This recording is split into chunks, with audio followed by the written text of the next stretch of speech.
Hand domination, कि बच्चा right handed है या लेफ्ट हैंडेड है, उसके रिगार्डिंग बहुत सारे क्वेश्चंस रहते हैं। फर्स्ट थिंग कि मेरे बच्चे का अभी तक क्लैरिफाई नहीं हुआ है कि वो राइट हैंडेड है या लेफ्ट हैंडेड है। कभी वो लेफ्ट से लिख रहा है, कभी वो राइट से लिख रहा है।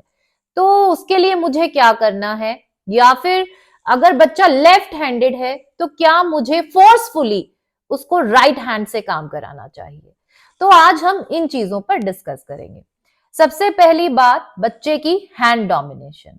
हैंड डोमिनेशन यानी कि बच्चा लेफ्ट हैंडेड है या राइट हैंडेड है, वो तय हो जाता है बाय द एज ऑफ 3 और 3.5 ईयर।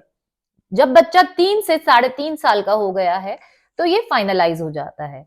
अगर उसके बाद भी बच्चा टास्क सही से परफॉर्म नहीं कर रहा है एक हैंड से, या तो वो लेफ्ट से करे या वो राइट से करे, अगर दोनों से कर रहा है राइटिंग, कभी इधर से कभी उधर से, दैट मीन्स बच्चे में कुछ एक इश्यूज हैं।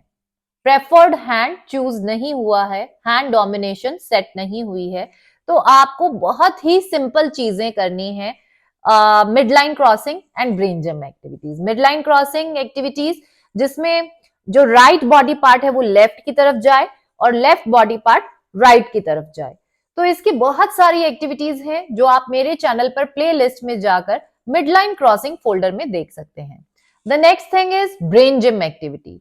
ब्रेन जिम जिसमें दोनों हैंड्स का साइमल्टेनियस यूज होता है, जिससे दोनों हेमिस्फेयर्स, मिडलाइन क्रॉसिंग और ब्रेन जिम से व्हाट हैपेंस कि दोनों hemispheres, left and right brain hemisphere activate होते हैं और दोनों का कम्युनिकेशन बढ़ता है, जिससे बच्चे की जो लेफ्ट एंड राइट को लेके कंफ्यूजन्स हैं वो सॉल्व आउट होती है।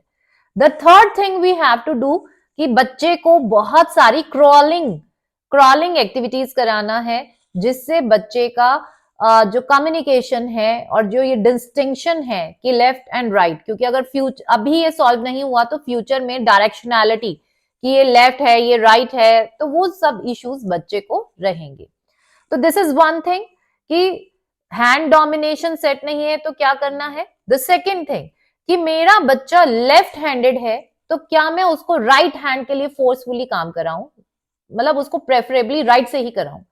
तो ऐसा नहीं करना चाहिए। अगर आप फोर्सिबली बच्चे को राइट हैंड से काम कराएंगे, नेचुरली बच्चा लेफ्ट हैंडेड है, तो बच्चे की स्पीच में इश्यूज आएंगे।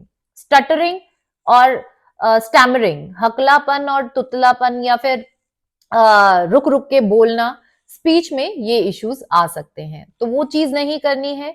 द सेकेंड थिंग कि अगर आप बच्चे को फोर्सिबली राइट हैंड यूज करने के लिए बोलेंगे तो आप बच्चे के ब्रेन जो कैपेसिटी है उसको सप्रेस कर देंगे, उसकी इंटेलिजेंस को कम करेंगे। तो फोर्सफुली हमें नहीं कराना है। बच्चे का अगर प्रेफर्ड हैंड लेफ्ट है तो let him work with the preferred hand.